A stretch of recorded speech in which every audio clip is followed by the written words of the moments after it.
This summer, American companies and their employees are thinking about and making plans to return to the office. To help us understand what that process might look like, we're joined by best-selling author Daniel Pink, who writes about business and human behavior. Good morning. Good morning, John. Dan, I want to start with, it feels like there's kind of a blank sheet of paper that business and employees have after this pandemic. So what do you think employers and employees should be thinking about the new work world as we come out of the pandemic? Well, I think the paper is somewhat blank, John, but I think we have some initial scribblings on it. If you think about this, for years, companies said we can't have widespread remote work. Why? Because the technology won't work and people will shirk. And then in about 4 days, tens of millions of people converted to that way of working and proved that they could be trusted. Productivity went up. And so I think that what we're going to see coming out of this is not a return to 2019, but actually a fundamentally new configuration of work, even a new configuration of what an office looks like. What did we learn about remote work that we were wrong about, or that people were wrong about when they previously thought people couldn't handle it?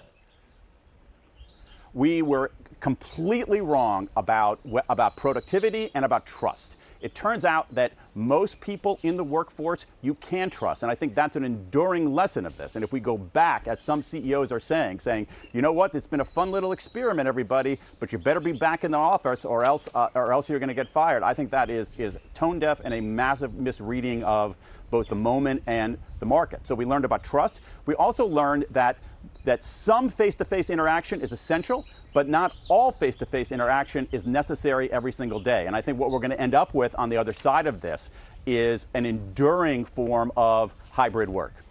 You mentioned what some CEOs are saying. At Morgan Stanley, the CEO said, if you can go to a restaurant in New York City, you can come into the office, and we want you in the office.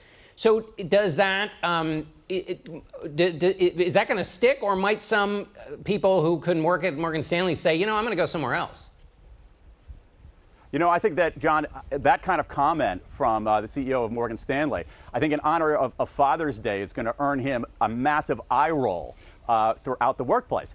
First of all, people can be trusted. You have to default to autonomy so that people can configure the work the way they want to. It's also, especially for a finance CEO, a massive misreading of the market. What we have now is we have 5.8% unemployment rate, 3% unemployment rate for college-educated workers. As your earlier package said, we've got the highest quit rate in this entire century. And so I think when a lot of talented workers hear that kind of comment, they're going to say, okay, boomer, I'm going to go work for Citi. I'm going to go work for some other bank. All right, Dan Pink, hold on just a second. We're going to take a commercial, and we will be right back, boomer, with Dan Pink. Stay with us.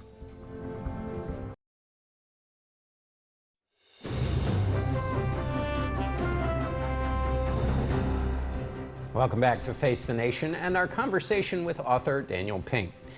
So, Dan, we were talking about what was discovered about work during the pandemic for those who could work at home. What's your read on the essential workers who couldn't work at home, who had to go into the office? Yeah, I mean, I think we have to really, as a country, both as consumers, as businesses, and as leaders, pay off on that word essential.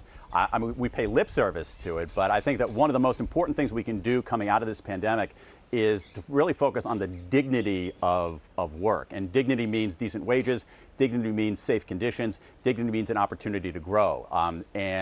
I feel like among the enduring lessons of of this pandemic is that we have a two-tier workplace, and that's not good. That's morally indefensible, and it's also economically unsustainable. And in whose hands do you think that moral obligation rests? I mean, we see so much of what's happening in Washington, but do you see any businesses, and is it in their interest to answer some of those issues you say have been raised by the pandemic?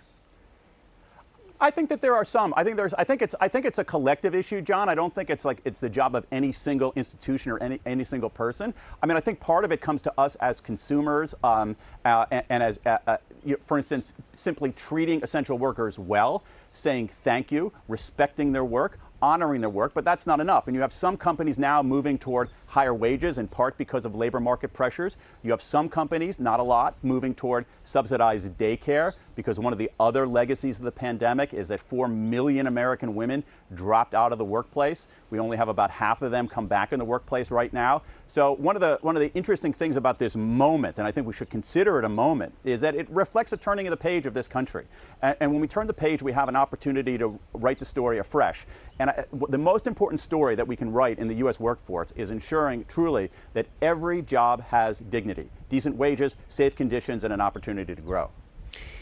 To the extent that workers are moving around and we hear stories about people just saying, look, I want a better quality of life, do American workers have to become more entrepreneurial in selling themselves because they're, going to be going into this new workforce?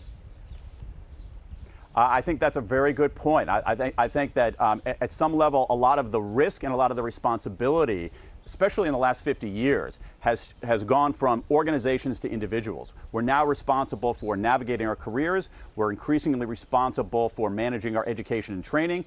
Certainly the world of retirement savings has put more of an onus on people. And so yes, I do think that it's smart for most workers to consider themselves, to think of themselves as entrepreneurs, as navigators of their own career. Now, that's easier for some people, harder for other people, which is why we need to give everybody a platform where they can flourish. When you and I last spoke, your book, When, The Scientific Secrets of Perfect Timing, had come out. And it felt like to me during this pandemic, with so many people working at home, where every day felt like Tuesday, that figuring out the time you spend during the day was a challenge for all of us. Did you learn anything about timing during this pandemic?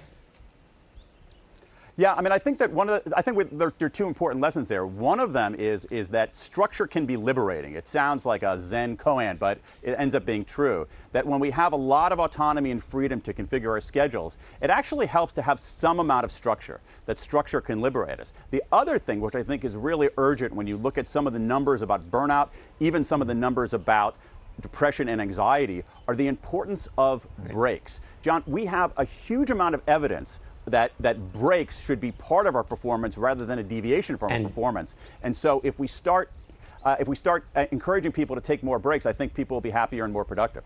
And Dan, we got to take a break now. Thanks so much for being with us.